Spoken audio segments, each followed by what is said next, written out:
வணக்க மக்களே. பப்பாளி பழமும் அதனுடைய ஆபத்தும். பப்பாளி பழத்துல ஆபத்தா? என்னங்க சொல்றீங்க அப்படின்னு தானே கேட்குறீங்க. ஆமா மக்களே, பப்பாளி பழத்தை நீங்க சாப்பிட்டதுக்கு அப்புறம் சாப்பிடவே கூடாத ஒரு சில உணவுப் பொருட்கள் எல்லாம் இருக்கு. அப்படி நீங்க அந்த உணவுப் பொருட்கள் எல்லாம் சாப்பிட்டீங்க அப்படின்னா அந்த பப்பாளி பழம் உங்களுக்கு ஆபத்து தான் விளைவிக்க செய்யும். பப்பாளி தற்போது எல்லா காலங்களிலுமே கிடைக்கக்கூடிய பழம். மலிவானது அப்படின்றத விட இனிப்பானது, சத்துக்களுக்கு குறைவே இல்லை. பப்பாளி பழம் சாப்பிடுவது பார்த்தீங்க அப்படின்னா நம்மளுடைய ஆரோக்கியத்திற்கு மிகவும் நல்லது. இந்த பழம் வயிற்றுக்கு மிகவும் நன்மை பயக்கும். இந்த பப்பாளி பழத்தை சாப்பிடுவதால செரிமானம் மேம்படும். சர்க்கரை நோயை கட்டுப்படுத்துதல், முதுமையை தடுக்கிறது உள்ளிட்ட பல நன்மைகள் நமக்கு கிடைக்குது.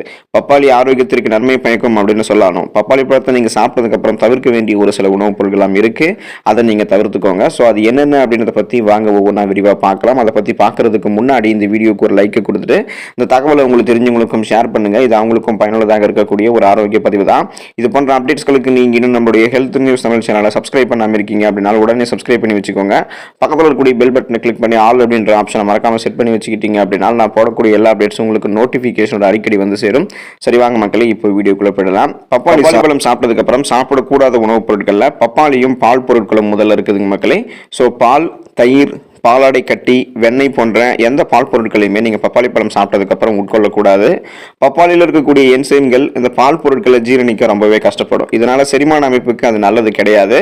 அதனால நீங்கள் பப்பாளி பழத்தை சாப்பிட்டதுக்கு அப்புறம் ஏதாவது பால் பொருட்களை எடுத்துக்கொண்டா அது செரிமான அமைப்பு உங்களுக்கு பாதிக்கும்.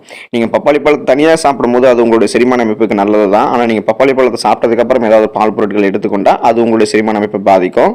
இதனால உங்களுக்கு என்ன பிரச்சனை ஏற்படும் பார்த்தீங்க அப்படின்னா வாயு பிரச்சனை உங்களுக்கு ஏற்பட செய்யும். ஸோ இதனால நீங்கள் பப்பாளி பழம் சாப்பிட்டதுக்கு அப்புறம் இந்த மாதிரி நீங்க பாத்தீங்க அப்படின்னா இந்த பால் சார்ந்த பொருட்களை சாப்பிடாம தவிர்க்கிறது ரொம்பவே நல்லது. வெள்ளரிக்காயும் பப்பாளியும் நீங்க சாப்பிடக்கூடாது மக்களே. பப்பாளி சாப்பிட்ட பிறகு வெள்ளரி சாப்பிட்றத நீங்க தவிர்க்கணும். வெள்ளரிக்காயில அதிக நீர் சத்து இருக்கிறதால நீங்க பப்பாளி சாப்பிட்டதுக்கு அப்புறம் வெள்ளரிக்காயை சாப்பிட்டீங்க அப்படின்னா வயிற்றுல நீர் தேங்க ஆரம்பிக்கும். இதனால வாயு, வீக்கம் மற்றும் வயிற்றுப்போக்கு போன்ற பிரச்சனைகள் ஏற்படும். ஸோ கூடுமான வரைக்கும் பப்பாளி பழத்தையும் வெள்ளரிக்காயும் நீங்க பாத்தீங்கன்னா சேர்த்து சாப்பிடாதீங்க. பப்பாளியும் குளிர்ந்த நீரையும் நீங்க குடிக்கக்கூடாதுங்க மக்களே. பப்பாளி பழத்தை சாப்பிட்ட உடனே நீங்க சில்லான வாட்டர், குளிர்ந்த நீரை குடிக்க கூடாது. அப்படி நீங்க குடிச்சீங்க அப்படின்னா அது பல செரிமான பிரச்சனைகளை உண்டாக்கும். அதோடு உங்களுடைய மெட்டபாலிசம் இருக்கு பாத்தீங்களா, வளர்ச்சிதை மாற்றம், அதையும் டைரக்டா போயிட்டு பாதிக்கும்.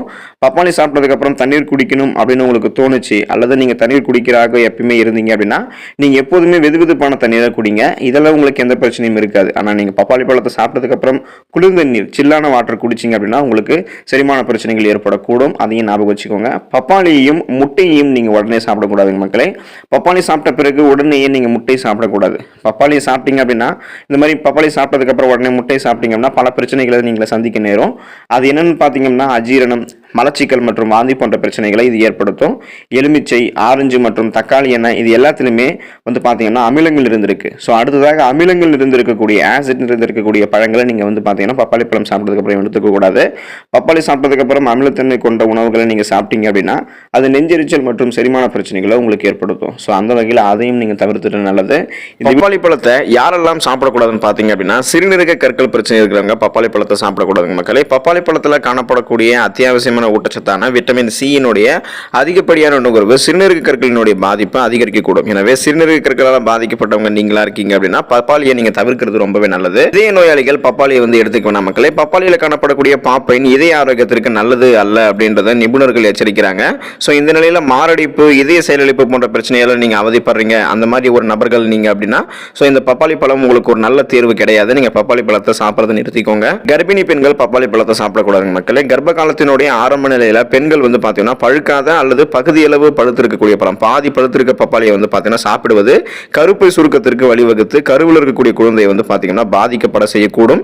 அதனால நீங்க பப்பாளி பழத்தை சாப்பிடாம இருக்கிறது ரொம்பவே நல்லது. கர்ப்ப காலத்தினுடைய ஆரம்ப நிலையிலும், அதாவது கர்ப்பிணி பெண்கள் குறிப்பாக பப்பாளி பழத்தை சாப்பிடாம இருக்கிறது நல்லது. தைராய்டு பிரச்சனை உங்களுக்கு இருக்கா அப்படின்னா நீங்க பப்பாளி பழம் சாப்பிட வேணாம். ஹார்மோன் சமநிலையின்மையால உண்டாகக்கூடிய தைராய்டு பிரச்சனை கொண்டு இருக்கக்கூடிய நபர்களுக்கெல்லாம் இந்த பப்பாளி பழம் ஒரு நல்ல சூஸ் கிடையாது. ஸோ இதை நீங்க நல்ல தேர்வாக உங்களுக்கு இந்த பப்பாளி பழம் இருக்காது அப்படின்றத நிபுணர்கள் எச்சரிக்கிறாங்க. அதனால தைராய்டு பிரச்சனை உங்களுக்கு இருக்குன்னா பப்பாளி பழம் நீங்க சாப்பிட வேணாம். நீரிழிவு பிரச்சனை கொண்டவர்களாக நீங்க இருக்கீங்க அப்படின்னா, சுகர் பேஷன்ஸ், நீரிழிவு பிரச்சனை கொண்டவர்களினுடைய ரத்தத்துல சர்க்கரையினுடைய அளவை மேலாண்மை செய்ய இந்த பப்பாளி பழம் உதவும் அப்படின்றது நிபுணர்கள் குறிப்பிடுறாங்க. இருந்தாலும் பாத்தீங்கன்னா ஹைப்போகிளைசெமியா அப்படின்னு சொல்லக்கூடிய ரத்த இனிம குறை பிரச்சனை இருக்கிறவங்களுக்கு இது ஒரு சிறந்த தேர்வாக இருக்காது.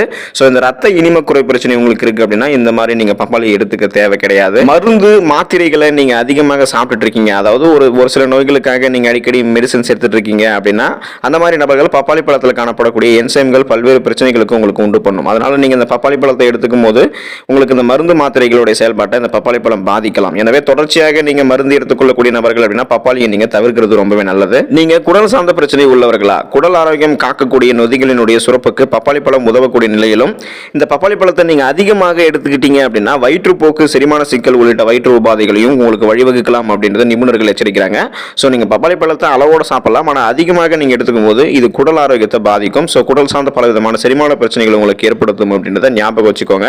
இந்த பிரச்சனையில நீங்கள் இருக்கீங்க அப்படின்னா நீங்கள் பப்பாளி பழத்தை சாப்பிட்றத தவிர்த்துக்கோங்க. மற்றவங்க பப்பாளி பழத்தை அளவோடு சாப்பிட்டு ஆரோக்கியமாக இருங்க. பப்பாளி பழத்தில் இருக்கக்கூடிய இந்த எச்சரிக்கையை புரிந்து கொண்டு பப்பாளியை சாப்பிடுங்க, ஆரோக்கியமாக இருங்க. நன்றி மக்களே.